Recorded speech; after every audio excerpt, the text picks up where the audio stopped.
নানানভাবে আসলে ভোট নিয়েও ব্যবসা করেছেন, দিনের ভোট রাতে হয়েছে, সেই উদাহরণও আমাদের সামনে আছে। এবারে খুব স্পষ্টভাবে নির্বাচনী আচরণবিধিতে লেখা আছে কোনো ধরনের উপঢৌকন আসলে দেওয়া যাবে না। তার মানে এই যে আসলে জনগণের কাছ থেকে ভোট কিনে নেওয়ার যে সংস্কৃতি, সেখান থেকে আমরা বেরিয়ে আসতে পারবো কি? এইসব বাকওয়াস রিফর্ম এগুলো সবসময় আইনি ছিল, সবসময় ছিল, 72 সাল থেকেই আছে যে আপনি আর নির্বাচনকে প্রভাবিত করে ভোটারকে প্রভাবিত করে যদি মেনে চলেন তাহলে কেন বাকওয়াস? বাকওয়াস হচ্ছে এই কারণে যেটা ইমপ্লিমেন্ট করা অনেক কঠিন।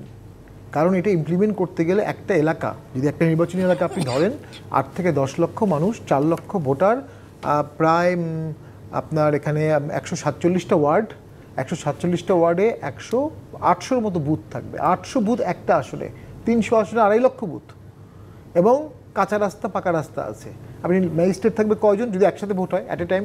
একটা আসলে ম্যাজিস্ট্রেট থাকবে 2 থেকে 4 জন, স্ট্রাইকিং ফোর্স থাকবে। সেটা কিন্তু আগের আওয়ামী লীগের লাইনেই হাঁটছে, ফান্ডামেন্টাল রিফর্ম করছে না, ক্যামোফ্লেজ রিফর্ম দিচ্ছে। এগুলো হচ্ছে ক্যামোফ্লেজ রিফর্ম, খাওয়ানো যাবে না, চকলেট দেওয়া যাবে না, বিড়ি দেওয়া যাবে, এই থিওরিটা কাজ করবে না। ভোট সুষ্ঠু করে মন্দিরে মসজিদে গিয়ে আপনি ভোট চাবেন এক ফাঁকে, ম্যাজিস্ট্রেট আস্তে আস্তে আপনি চলে যাবেন, ফাইন করবেন, 5,000 টাকা করবেন। আমি 4.5টা ভোট করেছি, আমি জানি যে ভোট করতে গেলে লুকোচুরির খেলা হয়। যে প্রতিদ্বন্দ্বিতার কথা আপনি বলছেন, যখনই প্রতিদ্বন্দ্বিতা হবে তখন ভোট সুষ্ঠু হবে, যখন প্রতিদ্বন্দ্বিতা হবে না ভোট সুষ্ঠু। আর একটা রিস্ক আছে, যখন প্রতিদ্বন্দ্বিতা হবে না, যারা ভোটে অংশগ্রহণ করবে না, অতীত ইতিহাস বলে তারা শুধু অংশগ্রহণই করে না, তারা ভোটটা প্রতিহত করার চেষ্টা করে। সেই প্রতিদ্বন্দ্বিতার জায়গাটি যেমন প্রয়োজন আছে আসলে নির্বাচনে, তেমনি সেই প্রতিদ্বন্দ্বিতার মধ্যেই আসলে নির্বাচনী কিংবা গণতান্ত্রিক সৌন্দর্য। কিন্তু হাবিবুর রহমান সদস্য নাই, তো এখানে ভোট হয় কি করে? বিগত নির্বাচন তো তাই হয়েছে।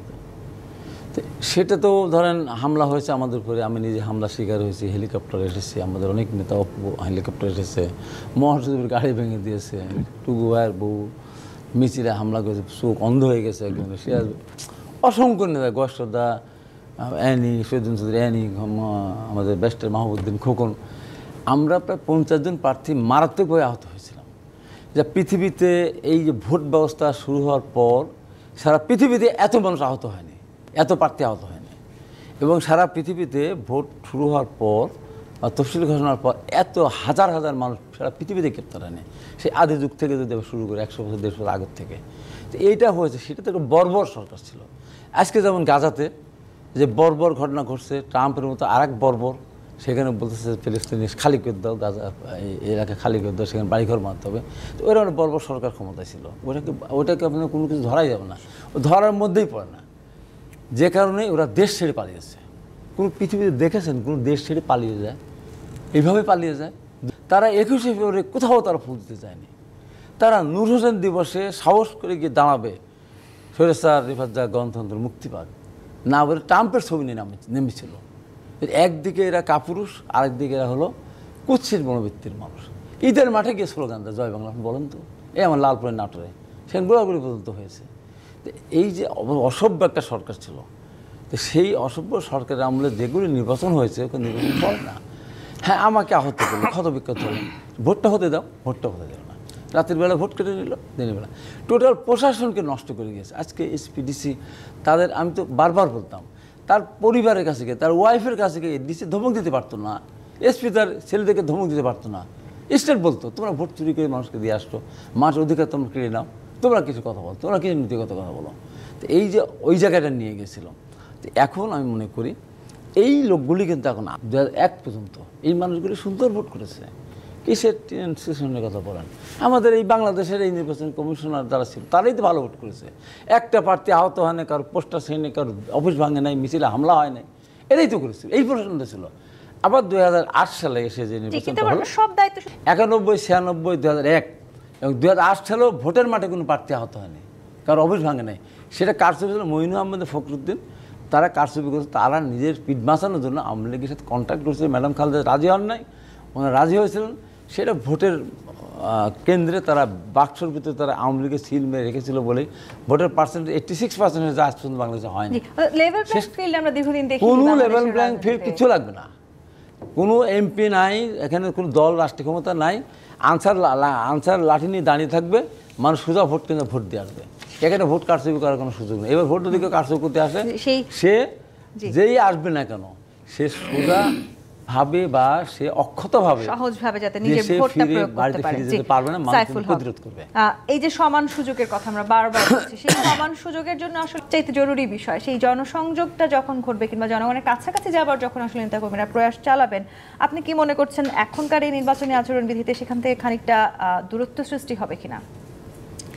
না, একটা হচ্ছে যেটা আপনি বললেন যে আচরণ, সরকারের যদি প্রত্যক্ষ পরোক্ষভাবে তাদের যদি কোনো পক্ষপাত কাজ করে, কোনো দল, কোনো প্রার্থী, কোনো গোষ্ঠী, তাহলে কিন্তু নির্বাচন অনেক প্রস্তুতির পরও অবাধ নিরপেক্ষ করাটা প্রায় অসম্ভব। যেটা বললাম যে আপনি ডিসি সাহেব, এসপি সাহেব, ওসি সাহেব, এমনকি ইলেকশন কমিশনের সঙ্গে যারা যুক্ত থাকেন, টিএনও সাহেব, এসিলেন্ট এবং রিটার্নিং অফিসারের যে দায়িত্ব যারা আছেন, আমাদের এ পর্যন্ত জেলার যারা জেলা ম্যাজিস্ট্রেট এখন বলা হচ্ছে, অর্থাৎ জেলা প্রশাসক, এরপর যেটা জানতাম, তারা যদি রিটার্নিং অফিসার থাকেন, তো এটা আমাদের অতীত অভিজ্ঞতা বলছে তারা সরকারের ডিরেকশনে, রাজনৈতিক আকাঙ্ক্ষার বাইরে অধিকাংশ ক্ষেত্রে তারা ভূমিকা পালন করতে পারেন না। এই বিষয়টা অত্যন্ত গুরুত্বপূর্ণ। এটা নিশ্চিত না হলে কিন্তু আপনি অন্যান্য যতই আপনি চেষ্টা করেন নির্বাচনকে বিশ্বাসযোগ্য করাটা কিন্তু সম্ভব হবে না। দুই, যেটা হচ্ছে, যেটা বলতে চাই, নির্বাচন তো এখানে কার্যত একটা ব্যবসায় পরিণত হয়েছে। কেন অন্য কোনো ব্যবসায় বাংলাদেশে গত 3 বছর নির্বাচনই হয়নি, কিন্তু অতীতে এখানে অন্য কোনো ব্যবসায় এত দ্রুত এত রিটার্ন পাওয়া সম্ভব না। নির্বাচনে মনে করেন যে 25 লাখ টাকা খরচ করার কথা, খরচ করছেন 50 কোটি টাকা। কারণটা কি? এটা তারা জনসভার ব্যাপার মনে করছেন, এটা একটা বিনিয়োগের মতন। যদি এমপি হতে পারেন আর কোনো মতো যদি তাদের সরকার যদি দল যদি ক্ষমতায় আসতে পারে, তাহলে এই 50 কোটি, তাহলে এই 50 কোটি 500 কোটি টাকাও রিটার্ন আসতে পারে। এই খেলা যদি বন্ধ করা না যায়, রাজনৈতিক সিদ্ধান্তের জায়গায় একটা পার্ট, টাকার ক্ষেত্রে কিছু আছে দৃশ্যমান ব্যয়, কিছু অদৃশ্যমান ব্যয় আছে। এই নির্বাচন কমিশন, আপনি যেটা বলছিলেন, আচরণবিধির মধ্যে দৃশ্যমান ব্যয় কিভাবে কমানো যায়, নিয়ন্ত্রণ করা যায়, সে ব্যাপারে কিছু উদ্যোগ নিয়েছেন। আমি বিস্তারিত দেখার সুযোগ হয়, নিশ্চয়ই দেখার পরে আমরা আরও মন্তব্য করতে পারবো। কিন্তু যারা নির্বাচন করবেন, এটা সারা বছরের কাজ। তারা জনগণের সাথে সম্পর্ক, জনসম্পৃক্তি, রাজনৈতিক, সামাজিক, সাংস্কৃতিক কর্মকাণ্ড অথবা ক্রীড়া ক্ষেত্রে বহুমাত্রিক কাজের সঙ্গে যারা যুক্ত থাকেন, ফলে তাদের একটা অর্গ্যানিক একটা যোগাযোগ সম্পর্ক থাকে জনগণের সাথে, ভোটারদের সাথে। একটা গুরুত্বপূর্ণ, যেটা হাবিব ভাই বলছিলেন, তো এই ধরনের অনেকগুলো ব্যবস্থা আপনাকে গ্রহণ করার প্রশ্ন আছে। হয়তো আমরা যাত্রাটা এবার শুরু করতে পারি। নির্বাচনে অংশগ্রহণ করে সেটি নিয়ে আসলে পুরনো রাজনৈতিক দলগুলোর মাঝে এক ধরনের শঙ্কা কিংবা এক ধরনের আশঙ্কা আছে কি?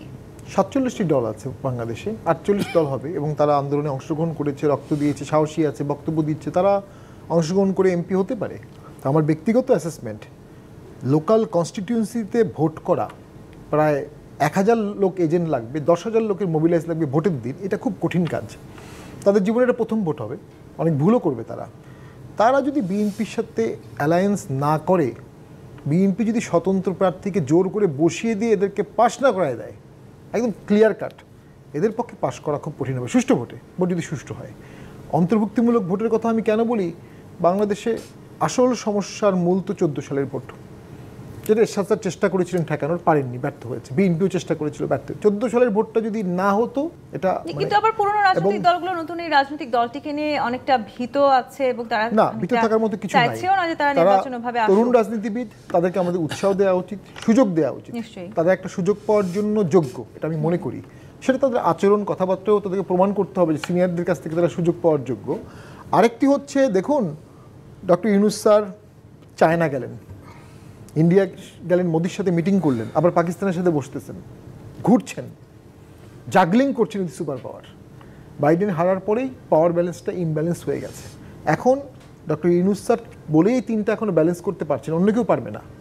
তো যদি কোনো কারণে ডক্টর ইউনূস একসময় বলে আমি আর থাকবো না, তখন এই ব্যালেন্স কিন্তু কেউ করতে পারবে না। অর্থাৎ এই অন্তর্বর্তীকালীন